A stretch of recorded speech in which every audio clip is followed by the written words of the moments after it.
జరిగిన సంఘటన వింటే చాలా బాధాకరంగా ఉంది. నిజంగా మాకే ఇంత హర్టింగ్ ఉందంటే మీరు ఎలా ఫీల్ అవుతున్నారన్న 34 సంవత్సరాల నుంచి ఎంతో నమ్మకంగా పనిచేశారు. అందులో ఎన్నో ఆటుపోట్లు రావచ్చు. ఈ గ్యాప్ లో ఎప్పుడు లేనిది ఈ సడన్ గా సస్పెండ్ ఏంటి, ఎందుకు చేయాల్సి వచ్చింది, వాట్స్ ద రీజన్? అమ్మా ఈ రోజు ఈ కాంగ్రెస్ అధికారంలోకి వచ్చే కంటే ముందే కాళేశ్వరం పైన బాహుబలి మోటార్లు మునిగిపోయినాయి, అలా జరిగిన అవతవకల పైన నేను ఆ రోజు సిబిఐకి ఈడీకి వీటందరూ కంప్లైంట్ ఇచ్చిన. అది కొనసాగింపుగా ఈ రోజు ఆ కాంట్రాక్టర్ మేయా కృష్ణారెడ్డి అన్నట్టు ఆయన 12,000 కోట్ల జిఎస్టీ ఎగ్గొట్టిండు.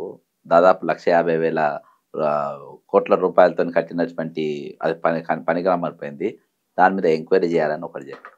ఆ రోజు బీఆర్ఎస్ ప్రభుత్వం ప్రవేశపెట్టిన ధరణి అనేది అది అక్రమము, దానివల్ల రైతులు భూములు కోల్పోతున్నారు. దాని మీద రాహుల్ గాంధీ గారు వరంగల్ రైతు డిక్లరేషన్ మీటింగ్లో ప్రభుత్వం రాగానే వెంటనే మేము ధరణి రద్దు చేస్తామన్నారు. ఈ రోజు వరకు ఆయన అది ధరణి రద్దు చేయలేదు. ఆయన పక్కన ఉన్న నవీన్ మిత్తల్ ఎవరైతే చేసినా ఆయన ఇప్పుడు కూడా ఆయన పక్కనే, ముఖ్యమంత్రి పక్కనే ఉండరు, అధికారులు అక్కడ అంటే కొనసాగింపు చేస్తున్నాను. కొత్తగా ఇప్పుడు వచ్చిన తీస్తలేను. ఆ రోజు 46వ జీవో మీరే తీసేస్తామన్నారు. కొనసాగింపుగా మన అధికారంలో వచ్చినా మనం తీసేయలేదు అని చెప్పేసి మనం అడగడం జరుగుతుంది.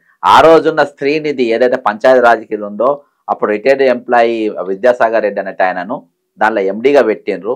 ఆయన సిఎస్ఆర్ ఫండ్స్ మొత్తం మిస్యూజ్ చేసిండు. 5,400 కోట్ల రూపాయలతో నడిచేది. దాన్ని ఎండి ఐఏఎస్ ఆఫీసర్లు ఆయన రిటైర్డ్ ఎంప్లాయీ ఉండడానికి వీల్లేదు, అనేకమైన అక్రమాల్లో పాల్పడ్డారు.